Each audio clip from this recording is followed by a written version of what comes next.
जय हिंद दोस्तों, आप सभी का वर्तमान के चर्चित मुद्दे के क्लास में स्वागत है। आज हम लोग देखेंगे चीन तालिबान की खतरनाक यारी के बारे में। उससे पहले हम लोग जान लेंगे कि चीन तालिबान क्या है। चीन तालिबान क्या है, चर्चा का कारण क्या है, चीन तालिबान के कारण भारत पे इसका क्या प्रभाव पड़ेगा, यदि प्रभाव पड़ेगा भारत पे तो इसका समाधान क्या क्या है। तो चलिए जानते हैं। सबसे पहले जान लेते हैं चर्चा का कारण। तो चर्चा का कारण है चाइना और तालिबान की दोस्ती। इससे भारत में क्या क्या इफेक्ट होगा, उससे पहले हम लोग चाइना के बारे में देख लेते हैं। चाइना भारत का एक क्या है, पड़ोसी देश है। एशिया, जो कि एशिया के दक्षिण पूर्व में क्या है, स्थित है। यहाँ की राजधानी बीजिंग है। कहाँ की राजधानी, ये छोटा चाइना की राजधानी क्या है, बीजिंग है। यहाँ के अधिकांश निवासी बौद्ध धर्म के फॉलोअर हैं। लगभग चाइना के 24.4 करोड़ जनता जो है वो बौद्ध धर्म को क्या करते हैं, मानते हैं। ठीक, यहाँ की जनसंख्या 139.77 करोड़ 2019 के अनुसार। आपको पता होगा कि पूरे विश्व में सबसे ज़्यादा जनसंख्या वाला देश कौन सा है, ये छोटा चाइना ही है। ठीक है, समझ आ रहा है। यहाँ की जीडीपी 14.34 लाख करोड़ को ही ट्रिलियन भी कहा जाता है, जो कि अर्थव्यवस्था के मामले में दूसरे नंबर में है। ठीक है, जीडीपी एक प्रकार का क्या होता है, विदेशी पैसा होता है। इकोनॉमिक्स में पैसे को ही क्या कहते हैं, जीडीपी के रूप में बोला जाता है। ठीक है, तो जीडीपी का सिंपल सा मतलब है आपके पॉकेट में, ठीक है, जितना रुपए रहेगा वो आपका क्या होगा, जीडीपी रहेगा। चाहे वह पैसा आप दूसरे से मंगे हो, उधारी मंगे रहे हो, या किसी से आप चोरी किया हो, आपके पास जितना पैसा होगा पॉकेट में वो आपका जीडीपी है। उसी प्रकार ठीक है, चाइना के पास 14.34 लाख करोड़, जो कि क्या है, जो कि अमेरिका डॉलर में है, इतना पैसा क्या है चाइना के पास है। इसलिए तो बोल रहा हूँ जीडीपी क्या होता है, एक प्रकार का विदेशी पैसा होता है। अब देखते हैं चीन के निवासी अपनी भाषा में अपने देश को चंग क्यों कहते हैं। ठीक है, और आगे देखते हैं। यहाँ पे देखो, यहाँ पे भारत कौन से नंबर में है, 5वें नंबर पे है। तो आप लोग का एक क्वेश्चन है कि भारत की जनसंख्या कितनी है और भारत की जीडीपी कितनी है, आप कमेंट बॉक्स में ये बताना। अब आगे चलते हैं। देखो, एक बात और याद रखना, यदि 3 शून्य से लगाते हैं, ठीक है, 3 शून्य से लगाते हैं तो अंग्रेज लोग इसी को बोलते हैं 1000। यदि 3 शून्य और लगाते हैं तो इसी को अंग्रेज लोग बोलते हैं मिलियन। यदि 3 शून्य और लगाते हैं तो इसी को बोलते हैं बिलियन। और यदि 3 शून्य और लगा देते हो तो इसी को बोलते हैं ट्रिलियन। तो जो भारत के प्रधानमंत्री जी हैं, नरेंद्र मोदी जी, उन्होंने कहा था कि 2024 तक जो हमारा देश है, भारत देश, वहाँ की जीडीपी 5 ट्रिलियन तक हो जाएगा। ठीक है, जो कि संभव नहीं लगता, क्योंकि 2 साल तो कोरोना में चले गया, जिसके कारण हमारा अर्थव्यवस्था क्या होगा, कि नीचे गिरते ही गया। ठीक है, तो जीडीपी में ज़्यादा प्रॉब्लम नहीं होना चाहिए।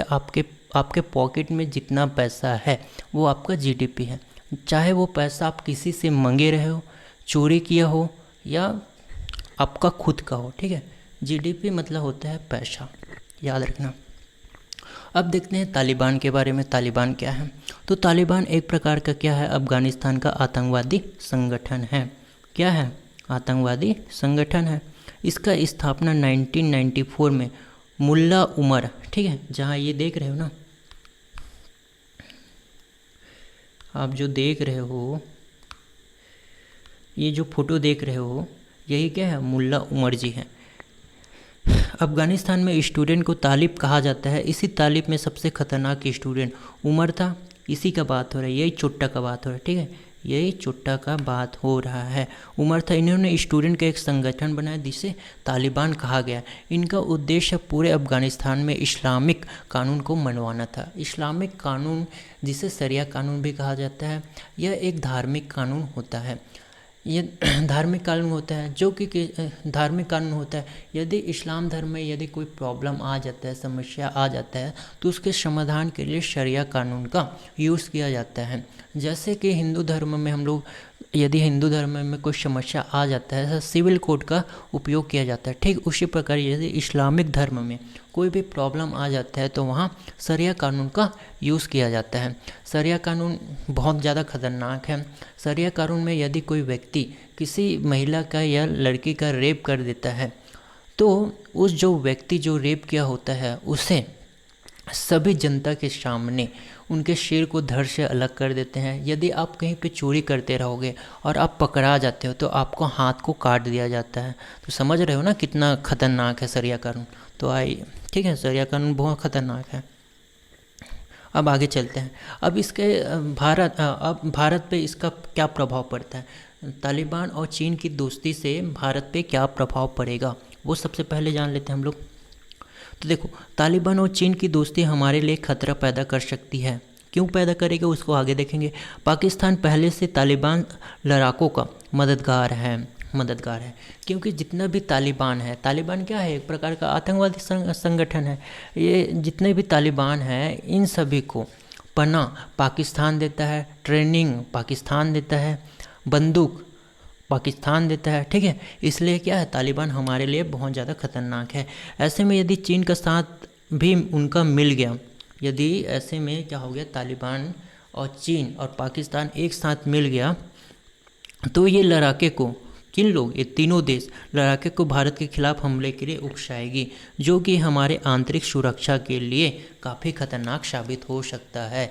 आंतरिक सुरक्षा मतलब देश के अंदर की सुरक्षा के लिए क्या होगा, खतरनाक हो सकता है। आंतरिक मतलब अंदर और सुरक्षा मतलब सुरक्षा, प्रोटेक्शन। ठीक है, अंदर की सुरक्षा के लिए क्या है, तालिबान और चीन की दोस्ती हमारे लिए बहुत ज़्यादा खतरनाक साबित होगा।